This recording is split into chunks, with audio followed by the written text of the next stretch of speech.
Good morning, y'all. I am really dragging as I'm filming this video.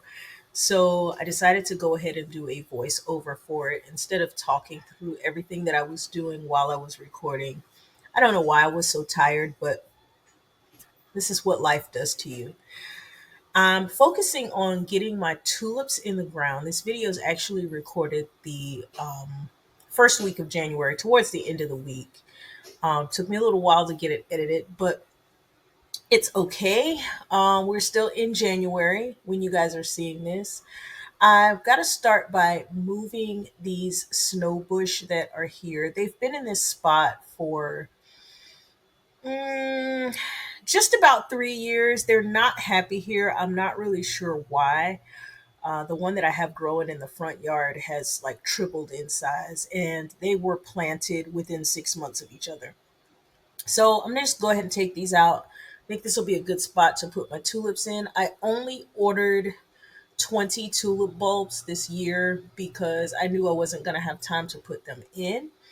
So I'm gonna just stick them in this little spot. It'll get plenty of sun, but not too much sun. This is the north side of the house, so it takes the sun a little while before it gets over the house to blast this area with sun. But in the afternoon, it gets plenty.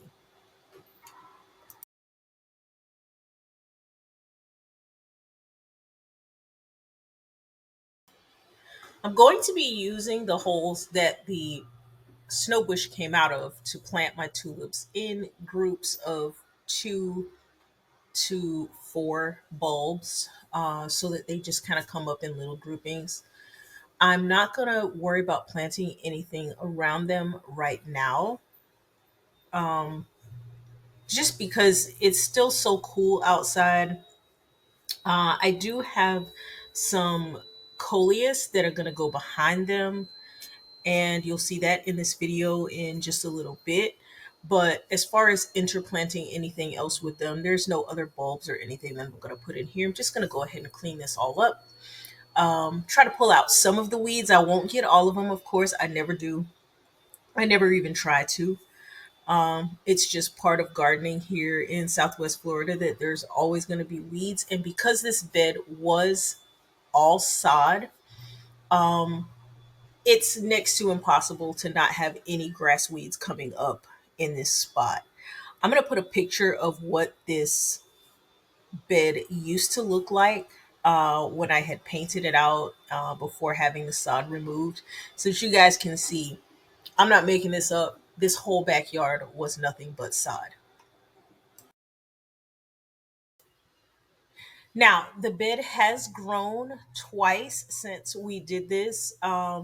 Initially, it was drawn out to be narrow, as you saw in the picture, but I widened it a bit, just because of where some of the sprinkler heads were falling. And then again, I came back and expanded it to include the area that the barbecue grill now sits in. I do have some bulbine planted in this area. I transplanted them from closer over to where the mini pond is, and they've gone through a little bit of shock and went through hurricanes and now going through some cold, so they're struggling to come out of their shock, but they are starting to wake up. I do see them here. I'm just going to clean up some of these grass weeds around them and get these holes ready for the tulips. um, I don't really know how these tulips are going to do. They've been in the refrigerator for about 3 months. I've never ordered tulips from this company. I don't even remember which company I ordered them from, but it was the first time that I ever ordered tulips from them. Um, I did once order from Color Blends. They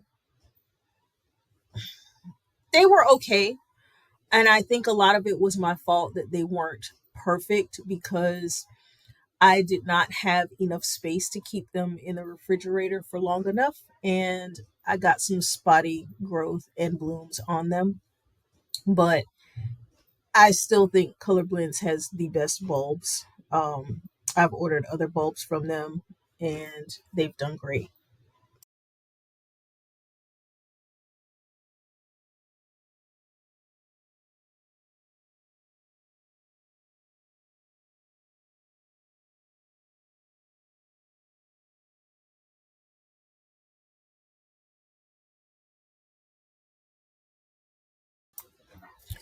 So let's get ready to put the bulbs in. I've kept them wrapped in paper in the refrigerator for this time. And so now I'm going to just unwrap them and set them down in here. I am going to go ahead and infill these with a little bit of compost and then backfill with the natural soil here. This native soil is very, very sandy. I can't really do a whole lot about it. It's just what our soil is. It's sand. So I do have to amend quite a bit with compost. Learning to garden with sandy soil is a different challenge all by itself. We get tons of rain. For 6 months, we're in hurricane season. And during the summer, we are getting rain pretty much every day. In a normal year, there are some years that a little bit dry, but we get most of our rainfall in the summer. You would have no idea that it rained as much as it does when you've got sandy soil.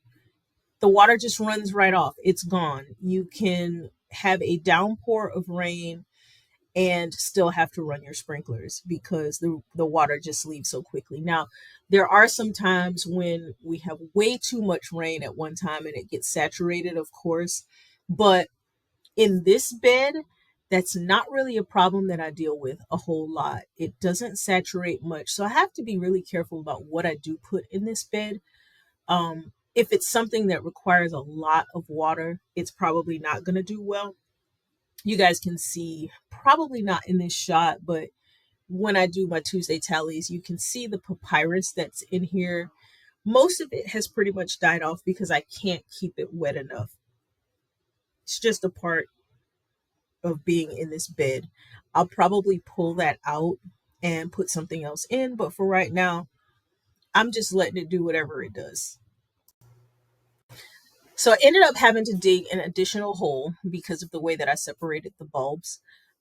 This was going to have a little bit too much space between two of the holes, so I just went ahead and dug another one just to set these last two bulbs into.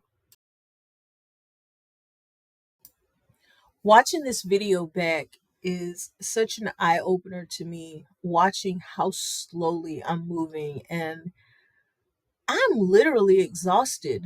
I don't know what was really going on. I don't know if maybe I was coming down with a cold or something and my body was fighting it off, but I really had no energy whatsoever while filming this video. I'm gonna also try to get the aloe put into the ground, or I should say I am going to put it in the ground in this video. Um, and I'll get another video out just to kind of check the progress on the pups that were separated from it.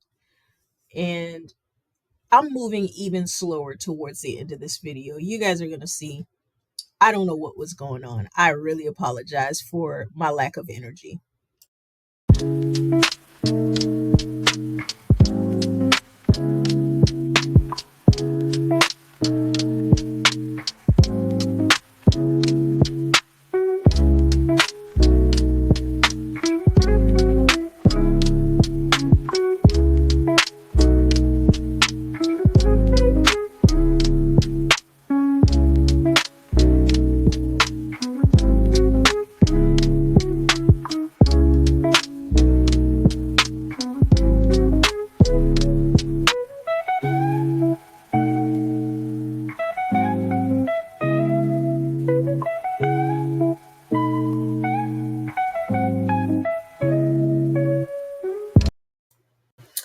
Okay, now that we got all of the tulip bulbs in the ground, I'm going to use some land and sea compost. I'm not going to put the whole bag down inside the holes, so I don't want to create any drainage problems here. But this soil is very sandy and it does need some organic matter to be added to it so that these tulips have enough moisture to do what they need to do. Then I'm going to come back again, and once I've filled in all of the holes, I'm going to put a layer of compost on top of the sand and then eventually come back and mulch.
just going to tamp this down a little bit with the back of the shovel just to make sure that all of the soil is pushed down into there. I don't want to step on these, of course, because I don't want to crush the bulbs, but I need to keep this filled without air pockets, but still firm enough that it's not going to sink when it does rain. I bought a 12 pack of coleus a couple weeks back, and they've just kind of been sitting and suffering, dehydrating and being rehydrated and dehydrating again. So figured I'd just pop a couple of them here so that they can grow up behind the tulips. Be nice to have a little bit of different color here in this section as I'm waiting on the honeysuckle to grow up and start blooming again, because I do miss the little bit of color that was in this area. There are so many rocks in this bed.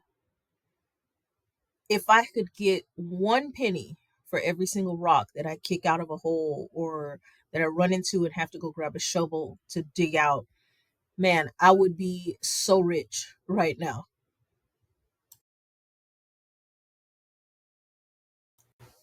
This is an unbranded coleus. I don't know what its name is. They don't do a good job of putting tags on these plants to let us know what the names are. But I just really love this wine color. It's really deep, and the purple bloom stands out so much on it. It's one of my favorite coleus. So whenever I do see it in the store, I do pick up a few of them. Always got to take a little time to pull a few weeds when I do see them. I ignore them so much that a lot of times they just disappear into the background. But being down here on the ground and putting things in, they're like right in front of my face. So I got to pull a couple of these out running underneath the crossandra. I think I'm going to pull this crossandra out as well. I'm not liking it as much as I like it in other parts of the yard, but for now it's going to stay. I'll just pull out some of the weeds.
Okay, now we've got the compost layer on the top. Let me just shake a little bit of this off of the leaves of the coleus and spread it out a little bit. I'm not going to do a whole lot.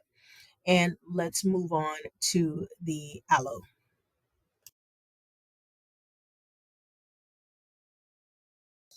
So here's the spot that I decided to put the aloe in. Of course, it's full of grass weeds and I need to clean it out a little bit. I'm going to be using the action hoe to clear these out.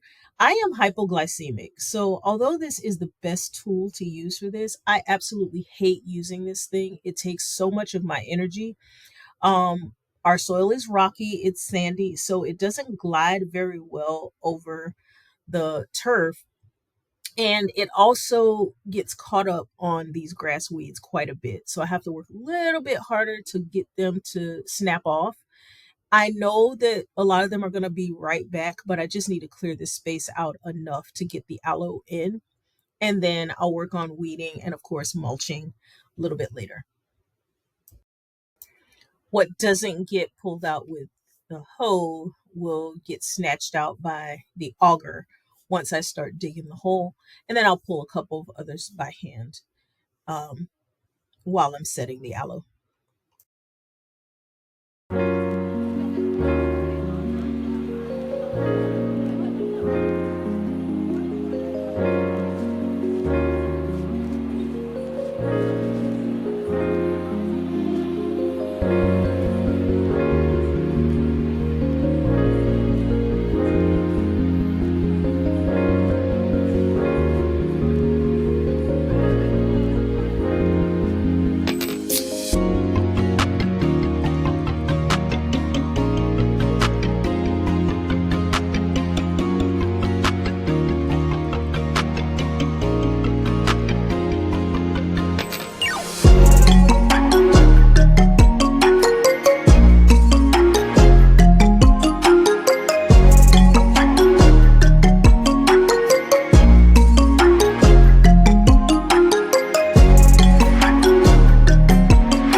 Okay, got that done. That aloe is very heavy. I would say that thing is probably about 19-20 pounds. So with the spikes on it, it's really awkward to handle it. And with me already being tired, it was just a difficult thing to deal with. Gonna just go ahead and get this all tamped in and get it watered. Of course, the aloe doesn't need a whole lot of water, but it is in flower already. So I would like to have it to bloom. I don't know if it will, having been shocked with pulling all of its pups off of it and snatching it out of a pot and all that good stuff. But I would like to see it bloom. Um, I didn't realize that I just put this yellow blooming aloe next to a yellow blooming thryallis, but I guess yellow is going to be the color for this area because I'm not going to move this aloe now.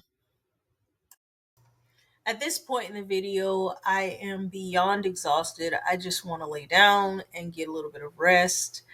Um, I don't know. how this is going to work out, but we will see it in future Tuesday tallies and see what happens. I think this is going to work out to be a good spot for it because this bed does stay pretty dry, with the exception of when I run drip irrigation, which is not every day, but I do try to run it on a regular basis so that the plants that need a little bit more moisture do get it. The sprinklers also do still hit this bed. Not very good coverage, because the sprinklers are designed to hit grass and not plants in a bed, but it does still get a little bit of overflow from there. Um, Thanks so much for hanging out with me, guys. I am going to call it quits, and I will see you guys in another video. Bye.